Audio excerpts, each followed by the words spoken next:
Science of trigonometric ratios in different quadrants. ठीक है बेटा, बहुत ही बढ़िया नया टॉपिक, एकदम नई चीज आपके लिए ट्रिग्नोमेट्री में ही है और इस पर ही बेस्ड आगे पूरी ट्रिग्नोमेट्री हमारी चलने वाली है। मैंने कहा science of trigonometric ratios in different quadrants. यहां पे एक वर्ड है मेरे पास, क्वाड्रेंट।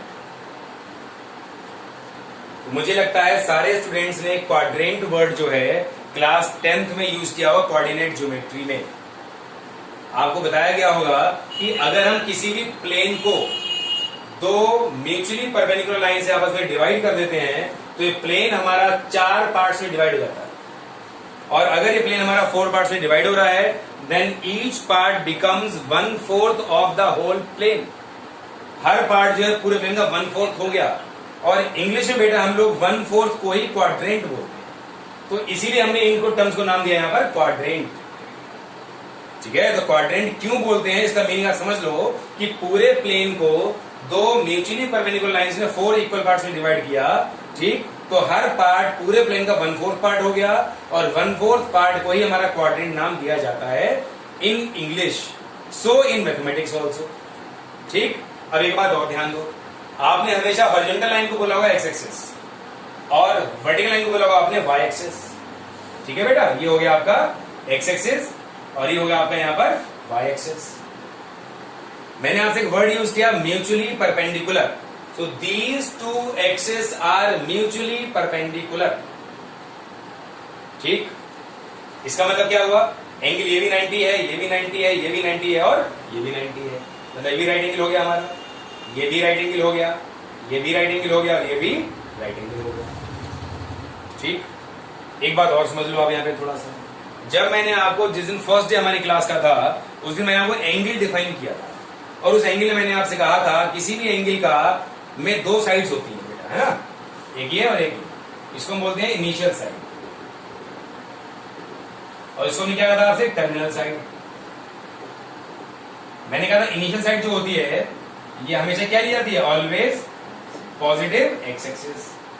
मतलब पॉजिटिव एक्स एक्सिस को मैं क्या मानता हूं, किसी भी एंगल की इनिशियल साइड। तो मतलब एंगल बनना स्टार्ट हमारा कहां से होगा, यहां से होगा।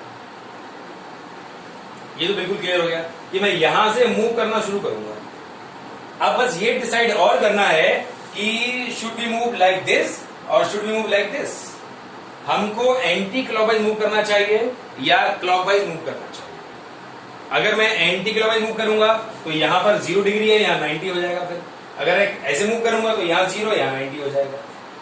तो इसका रिजल्ट, इसका आप रिप्लाई समझ लो बेटा कि जब भी एंगल हम लोग मूव करते हैं कैसा, एंटी क्लॉकवाइज। ठीक, एंटी क्लॉकवाइज, तो angle is taken as positive. याद रखिएगा जब भी एंगल को हम लोग एंटी क्लॉकवाइज मतलब क्लॉक के चलने की उल्टी डायरेक्शन में लेते हैं तो एंगल हमेशा पॉजिटिव लिया जाता है।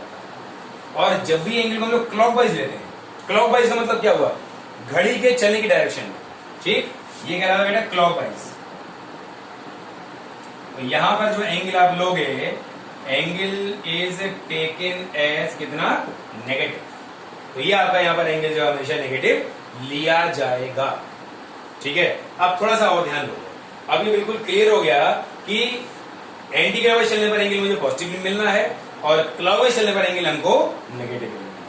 अब एक और बहुत बड़ा पॉइंट हमारे सामने है कि भाई पॉजिटिव एंगल को हम प्रेफरेंस दें या नेगेटिव एंगल को प्रेफरेंस दें। तो याद रखिएगा मैथमेटिक्स तो मैथमेटिक्स रहा, हमारी लाइफ का प्रिंसिपल भी होना चाहिए ऑलवेज बी पॉजिटिव। ठीक, मैथमेटिक्स में तो है ये चीज, हमारी लाइफ में भी ये चीज होनी चाहिए, always be positive. But it should not be covid positive, है ना, बात क्लियर है ना। चलिए खैर मजाक की बात है ये। कुल मिला के बात ये कि हमको हमेशा पॉजिटिव रहना होता है, तो मैं हमेशा एंटी क्लॉकवाइज एंगल को ही प्रेफर करूंगा। इसीलिए हम लोग हमेशा मूवमेंट ऐसे करते हैं। ठीक, तो यहाँ पे 2 क्वेश्चन के आंसर मैंने क्लियर किया आपको कि हम यहां से ही स्टार्ट क्यों करते हैं, क्यों नहीं यहां से स्टार्ट कर लेते हैं। तो इसका आंसर क्या हो गया कि भाई किसी भी एंगल की इनिशियल साइड क्या होती है, पॉजिटिव एक्स एक्सिस। पहला क्वेश्चन। दूसरा क्वेश्चन बेटा ये हो गया, अगर चलो यहां से शुरू करना है तो क्यों ऐसे जाते हैं, क्यों नहीं ऐसे चले जाते हैं। तो इसका आंसर बेटा ये हो गया कि हम लोग हमेशा क्लॉकवाइज मूव करेंगे पॉजिटिव रहने के लिए, और पॉजिटिव रहना ही हमारी प्रायोरिटी होती है। तो दोनों बातें आपसे पूछी जा सकती है, कोई पूछ सकता है, आप उन दोनों का आंसर बहुत इफेक्टिवली दे पाओ। चलो ठीक है, तो बेटा चलिए यहां से स्टार्ट किया, 0 डिग्री एंगल है, राइट एंगल बना यहाँ पे आते आते। तो बेटा ये हो गया हमारा 90 डिग्री, ये भी राइट एंगल है, सो 90 प्लस 90 बिकम्स 180। ये अगेन 90 है, 180 प्लस 90 270 डिग्री। ये अगेन 90 हो गया, 270 प्लस 90 बेटा हो गया 360 डिग्री। सो आपने देखा फर्स्ट क्वाड्रेंट, ये आपका बेटा होगा फर्स्ट क्वाड्रेंट, मूव ऐसे कर रहे हो, ये होगा आपका सेकंड क्वाड्रेंट, ये हो गया थर्ड क्वाड्रेंट, ये हो गया fourth quadrant.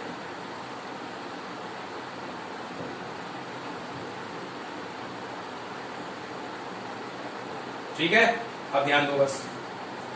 First quadrant varies from 0 degree to 90 degree, and second quadrant varies from 90 degree to 180 degree, and third quadrant varies from 180 degree to 270 degree, and fourth quadrant varies from 270 to 360 degree। ये तो बात होगी हमारी degree में। अब मैं इसी चीज को रेडियन से बताऊंगा आपको। याद रखना भाई, डिग्री और रेडियन ये दो ही हमारे मेन यूनिट्स हैं। ग्रेड बहुत ही लीस्ट इंपॉर्टेंट है आपके लिए, ठीक है। अब ध्यान दो, ये हो गया हमारे पास, अगर मैं रेडियन की बात करूंगा तो 0 रेडियन, 90 डिग्री हो गया π/2 रेडियंस, है ना, सबको पता है ये बात। और ये बेटा हो गया आपके पास कितना, पाई रेडियंस। ये कितना हो गया, π/2 π/2 π/2 बिकम्स 3π/2। सारे π/2 तो है, 3π/2 प्लस π/2 4π/2, 4π/2 यू कैन से 2π। सही है। तो आप कह सकते हो कि first quadrant varies from 0 degree to 90 degree और 0 to π/2 radians. Second quadrant varies from 90 degree to 180 degree और you can say π/2 radians to π radians.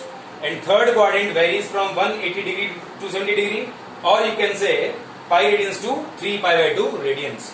And fourth quadrant बेटा varies from 270 degree to 360 degree और यू कैन से 3π/2 radiance to 2π radiance.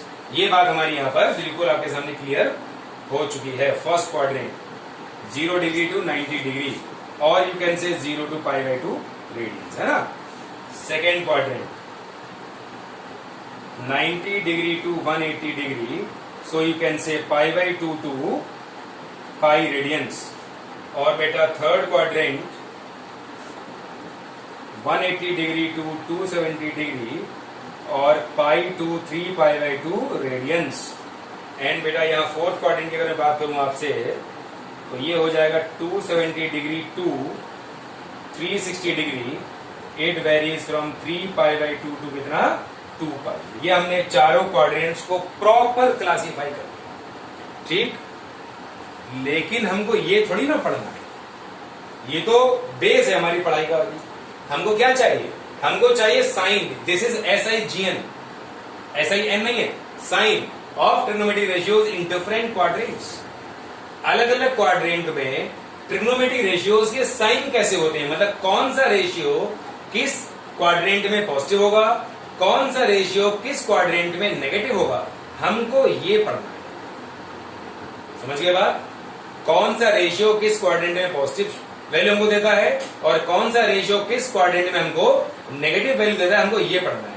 इसके लिए very simply you have to study only ASTC।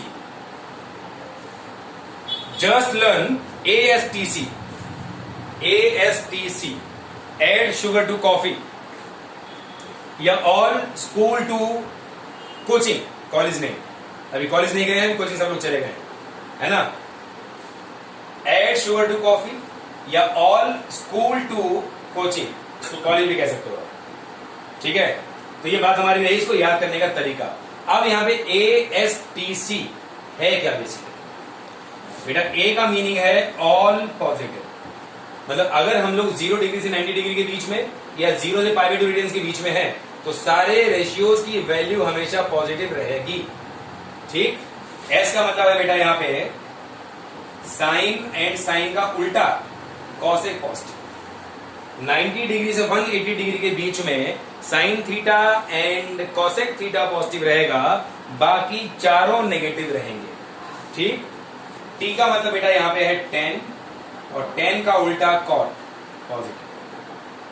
अगर आप 180 degree से 270 degree या पाई रेडियन से 3 पाई रेडियन के बीच में हो तो टेन थीटा और कॉट थीटा की वैल्यू पॉजिटिव रहेगी, बाकी रिमेनिंग 4 नेगेटिव रहेंगे। ठीक, और सी का मतलब बेटा यहां पर है आपके लिए कॉस एंड कॉस का उल्टा सेक। अगर आप 270 डिग्री टू 360 डिग्री या 3 pi by 2 radians to 2 pi radians में मूव कर रहे हो तो आपके लिए कॉस थीटा और sec theta positive value show करेगा, बाकी चार रेशियो आपको नेगेटिव वैल्यू शो करेगा। तो ये जो पूरी मैंने राम कहानी समझाई है, इसके लिए जस्ट हमें याद रखना है सिर्फ ए एस टी सी, और ये इसका जो है पूरा निचोड़ है, पूरा कंक्लूजन है A S T C. First quadrant में ऑल पॉजिटिव, सेकेंड क्वाड्रेंट में sine theta and cosec theta positive, third quadrant में tan theta and cot theta positive, and fourth quadrant में cos theta and sec theta positive. बस ये कहानी है जो आपको याद रखनी है इस टॉपिक के लिए। क्लास 10th तक आपने कभी भी 90 डिग्री से बड़े एंगल की वैल्यू के बारे में बात ही नहीं की है। यहां पे हम लोग 90 डिग्री से बहुत बहुत बड़े एंगल्स की वैल्यू के बारे में बात करेंगे। ठीक है, तो ये आपने नोट डाउन कर लिया होगा। बाकी हम लोग क्वेश्चन इस पर जो है फिर कल करते हैं। आज के लिए इसको अच्छी तरह रिवाइज कर लीजिएगा, समझ लीजिएगा। क्वेश्चन हम लोग कल करेंगे इसको। ठीक है, चलिए, थैंक यू सो मच।